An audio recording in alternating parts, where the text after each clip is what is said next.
Hi, John. How are you this week? Hi, Elliot. Good, thanks.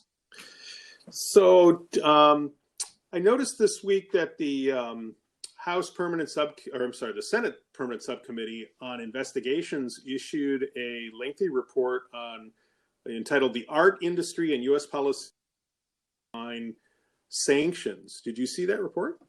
Yeah, and PSI has a really strong history of doing very, not only just detailed reports, but very influential reports in the money laundering, financial crime, and cyberspace. So this is a 2-year report, or the culmination of a 2-year report, and a combination of things in there. Talks about the skirting of sanctions by Russian oligarchs through high-end art deals, which is very relevant to some of the things we've been working on with the Antiquities Coalition and a financial crime task force related to the lack of oversight from a Bank Secrecy Act standpoint to the art industry.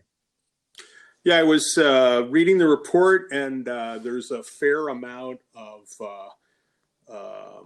reporting related to interactions between the subcommittee staff and representatives of the 4 big art auction houses in the United States. And it was interesting. They talked about, they're not required to do anything, but they have some basic operating procedures. But, if somebody from a regulated financial institution looked at those, they'd kind of just chuckle because, well, we don't really ask who the real buyer is. We kind of know these folks that are bidding at the auctions usually aren't the real buyer. But, it was sort of like, don't ask, don't want to know.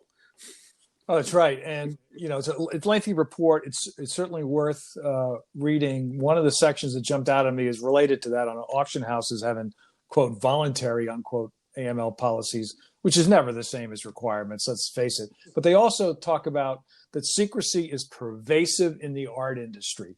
It's not regulated, and they say it's governed by, quote, unwritten rules, unquote. So I think that led them to their conclusion after talking to a number of players that there needs to be changes to the Bank Secrecy Act to include the art industry, something, like I said, that this task force that I'm involved in has been working on for quite a while. So I think it's really interesting, very timely, and given the fact the House and Senate are going to be conferencing on the AML reform infrastructure package, I think it's going to be interesting to see how this plays out.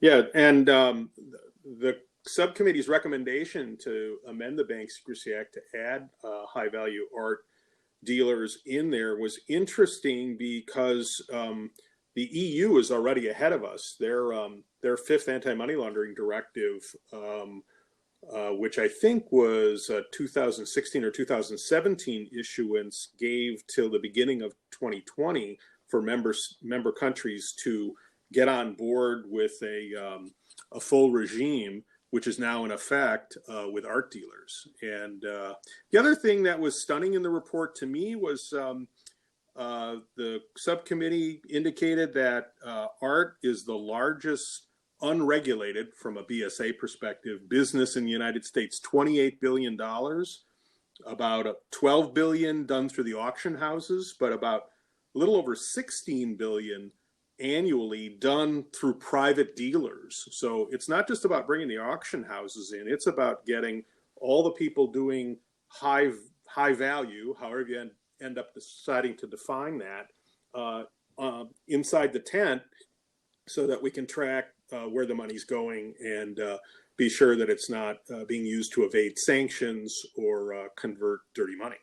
And that last point is really important because the committee staff go to the great lengths to give examples where, despite sanctions imposed on individuals, these oligarchs, buddies of Putin, in March of 2014, they were still able to purchase works of art at auction houses, and that followed what they call the same general financial path as before sanctions. So that alone tells you that even though we're all under sanctions regime, individually and corporately, that there are ways to evade this. And if you put it under the Bank Secrecy Act, eventually there'll be requirements that due diligence, reporting suspicious activity, and having programs and procedures will be put in place. And that should remedy some of these issues that they raised.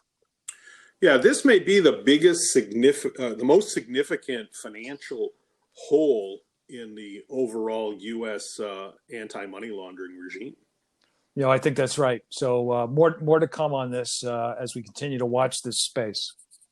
Okay, well, John, have a good weekend, and I or someone else will be chatting with you next week.